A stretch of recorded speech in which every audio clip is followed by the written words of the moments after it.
it's Thomas Mulready from CoolCleveland.com, and we're here today at the Cleveland Convention Center, and we're here with Nancy Meyer-Emerick.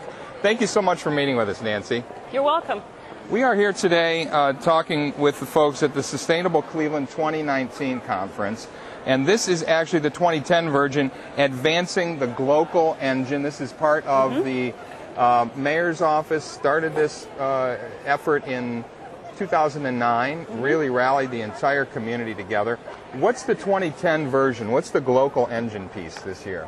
The 2010 version is continuing the work that we did last year, starting with, we had over 20 interest groups, clean water, local food, sustainable neighborhoods, things of that nature. These groups continued their work throughout the year. A lot of them came back this year, but we intentionally invited about 250 new people to come and join us to bring their new ideas. So we're advancing what we started last year, starting some new groups such as Vital Neighborhoods, people who are interested in that topical area, and then also planning to celebrate for the next 8 years until 2019 different subjects. So for example, next year we're going to be focusing on renewable energy, celebrating what we've done thus far and how we're going to continue to advance to the year 2019, which is the 50th anniversary of when the Cuyahoga River started on fire, so that we can celebrate things like that don't happen in Cleveland anymore. That's right. We're a green city on a blue lake. That's great. You've got a lot of folks here. How many people do you estimate that we have participating? I believe here? We have 600 this year. No we had kidding. 700 last year. Wow. It's a little bit smaller group, but you are broken out into breakout groups. Are these folks self-selected? Do they pick in advance? How do they know which topic they want to discuss? right. We're very much using,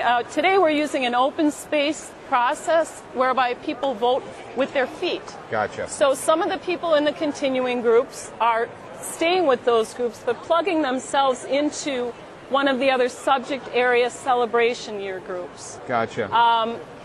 So that's basically the process. In open space, they can go to a group, listen to the conversation, and maybe move to another area. You've got boards all throughout the area here, and people can find a group, look at the title of it, and just jump right in and start discussing. Yes. And also David Cooperrider has helped with this process from CASE, isn't that right? Yes, David Cooperrider and Ron Fry co-founded the Appreciative Inquiry process, Right. which is a strength-based approach to making change in whole systems.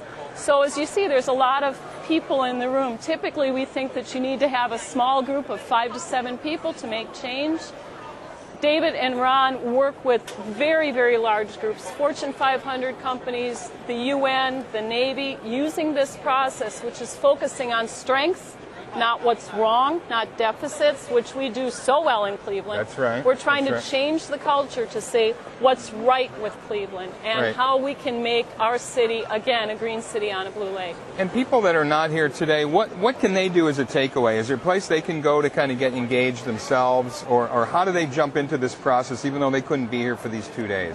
We have a website. I believe it's, I'm sorry, we're going to have to plug that. That's I'll give fine. you the website Sure. that you can put in Cool Cleveland. People can go to the website, read about what the different groups are doing. Right. There's new content all the time. The Office of Sustainability also has a lot of information about how they can do things locally. Maybe they don't have time to go to meetings or meet with one of the smaller groups, but there's information on recycling, what they can do in their neighborhood, other resources for them through the Mayor's Office of Sustainability. So there is an office in the administration, Office of Sustainability, Andrew Watterson, where these are being carried forward. For those that are cynical, oh, it's a nice little 2-day event, and those that are there get a lot out of it.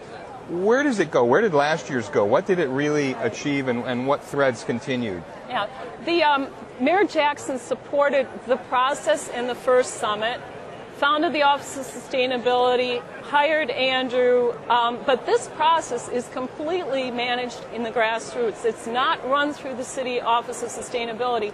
We have a lot of support from them. They help us find places to meet, but as we know, the City of Cleveland doesn't have a lot of money, so our efforts have been 100% volunteer. A lot of local businesses, nonprofits, and several of the universities have contributed resources. but it's very much driven by the grassroots. If people have new ideas, they're encouraged to run with them. Some groups have recombined or reconfigured themselves, but there's so many different efforts that are ongoing as a result of this.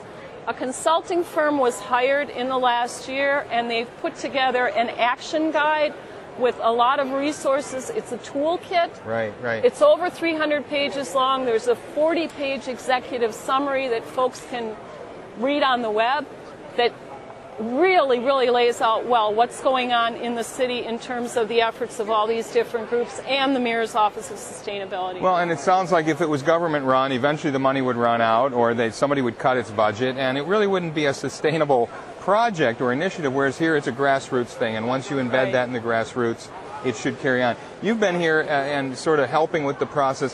What is your passion? What particular areas are you especially interested in yourself? I'm a professor at the Levin College of Urban Affairs at CSU. I also teach environmental policy.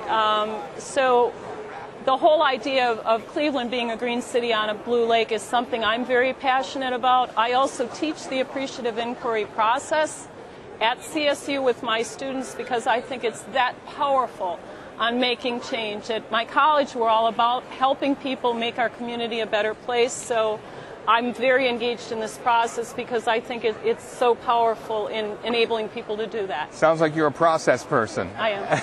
I'm the same way. What particular issues, if you had to pick one or two, if you had to go around the room here and you weren't facilitating, which one would you think you would jump in on? I actually started out with the Sustainable Education Group, which became Collaboration Campus, and have been working with Michael Scope, president of Tri-C, and people from Case Western, the Cleveland Institute of Art, but especially the K through 12 youth in the campus district to facilitate.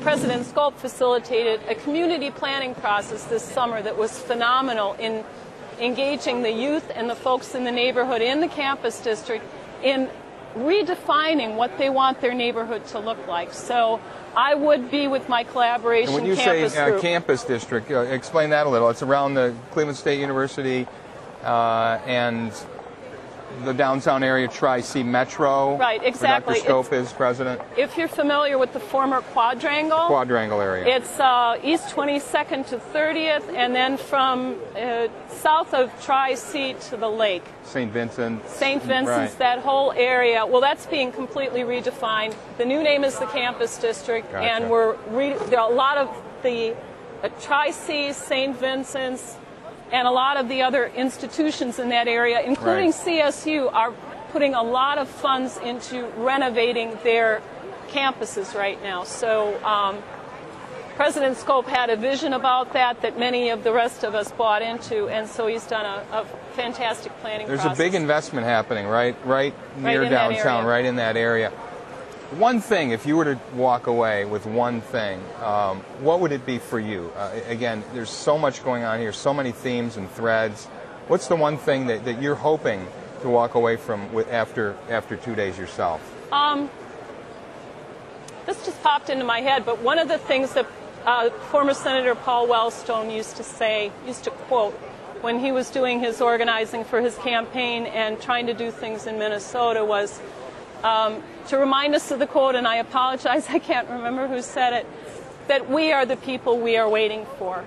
So if we want to have change in Cleveland, we're the ones that need to do it. All the people in this room, the energy that's here is so powerful. So I would really encourage anybody who wants to see our city to get better to plug in and find out what they can do to help. Nancy, thanks so much for taking time. I know you're very busy here. It's lunchtime. Thank you for breaking away and talking with us. You're welcome. Nice to talk to you. Thank you. Hey, it's Thomas Mulready from CoolCleveland.com. Have a great week in cool Cleveland.